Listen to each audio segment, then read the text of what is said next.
Assalamualaikum warahmatullahi wabarakatuh. Kami dari kelompok 5 kelas farmasi RB akan memenuhi tugas dari Pak Dirga dengan mata kuliah farmakologi dasar. Pada video kali ini kami akan menjelaskan profil farmakokinetik obat. Adapun obat yang kami ambil untuk dijadikan bahasan pada video kali ini yaitu obat kloropheniramin atau sering dikenal pada masyarakat yaitu obat CTM. Sebelum masuk ke materi, saya akan mengenalkan anggota kelompok 5 itu sendiri.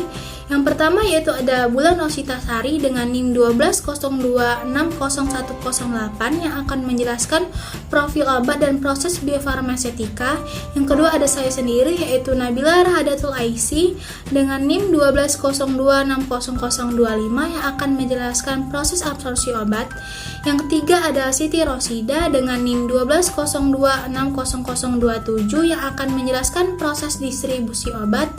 Dan yang keempat ada Gresi Varsoli Haloho dengan NIM 120260145 yang akan menjelaskan proses metabolisme. Dan yang terakhir ada Nabila Andrea dengan NIM 120260035 yang akan menjelaskan proses eliminasi. Profil obat CTM. Pemberian berupa serbuk hablur, putih, tidak berbau, dan rasa pahit. Khasiat dari CTM yaitu sebagai antihistaminikum. Efek samping obat CTM yaitu pusing, gangguan koordinasi, mual, muntah, dan mengantuk. Bentuk sediaan dari CTM yaitu berupa tablet, kaplet, kapsul, dan sirup. Proses biofarmasetika. Proses biofarmasetika dimulai dari saat pemberian obat CTM hingga terjadinya penyerapan zat aktif berupa kloropheniramin maleat.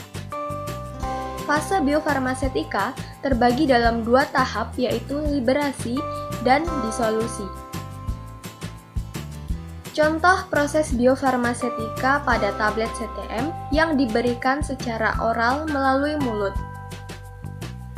Pada tahap liberasi, terjadi disintegrasi, yaitu tablet pecah menjadi granul-granul. Kemudian terjadi deagregasi, yaitu granul membentuk partikel lebih kecil. Kemudian, zat aktif terlepas dari eksipien. Setelah terjadi liberasi, maka terjadi tahap disolusi, yang terjadi ketika zat aktif kontak dengan medium dalam tubuh, maka zat aktif akan terdispersi molekular atau larut. Baiklah, di sini saya akan menjelaskan proses absorpsi pada obat CTM. Obat kloropheniramin atau CTM ini diserap dengan baik setelah dikonsumsi secara oral. Bioavailabilitas pada obat ini sekitar 20-50% untuk sediaan tablet konvensional, sedangkan 35-60% untuk sediaan larutan. Dari dosis tunggal yang mencapai sirkulasi sistemik sebagai obat tidak berubah. Adapun konsentrasi plasma puncak umumnya terjadi dalam waktu 2-3 jam dan masa kerja obat ini sekitar 4-6 jam. Kemudian durasi dari efek histamin pada obat ini dapat bertahan selama 24 jam yaitu seharian. Setelah obat CTM diabsorpsi, obat akan terdistribusi pada organ yang perfusinya lebih tinggi seperti jantung, hati, ginjal, dan otak. Kemudian didistribusikan kembali ke perfusi yang lebih rendah, yaitu otot dan jaringan lemak. Pada protein plasma yang terikat rata-rata sebanyak 69%. Pada pengikatan protein ini ditinggikan sebanyak 72%. Karena faktor suhu yang rendah dan pH yang tinggi selama in vitro. Keadaan steady state. Pada Everon, volume distribusi pemakaian obat secara intravena pada rentang 2,5 hingga 3,2 liter per kilogram pada orang dewasa dan pada anak-anak sebanyak 3,8 liter per kilogram. Nantinya dalam metabolisme kloropheniramin maleat. CTM merupakan antihistamin A1 generasi pertama golongan atilamin atau propilamin. Kloropheniramin ini terutama di metabolisme di hepat melalui enzim sitokrom P450 CYP3S4. dikonjugasi membentuk glukuronida dan hampir seluruhnya disekresi ke urin. Setelah 24 jam pemberiannya, efeknya dapat terlihat dalam 30 menit pemakaian, mencapai konsentrasi puncak plasma dalam 1-2 jam, dan dapat bertahan 4-6 jam. Antihistamin AH1 ini merupakan salah satu golongan obat yang menginduksi enzim mikrosomal hepatik dan dapat memfasilitasi metabolismenya sendiri.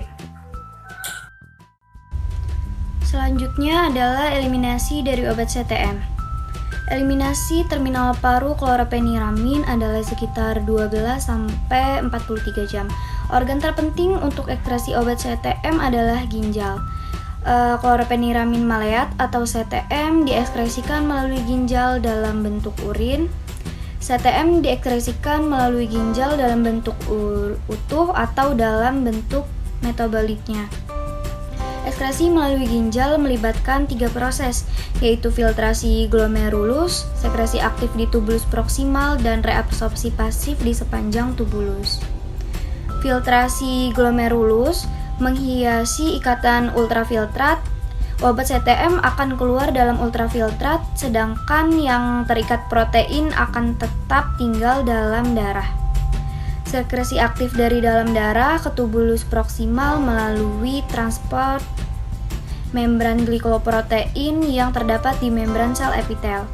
Reabsorpsi pasif terjadi di sepanjang tubulus untuk membentuk obat yang tidak terionisasi yang larut lemak.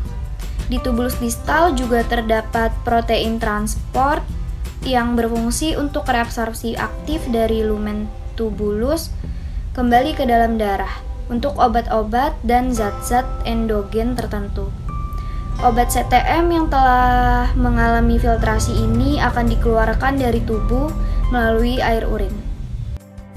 Sekian penjelasan profil farmakokinetika obat CTM dari kami. Semoga bermanfaat dan terima kasih.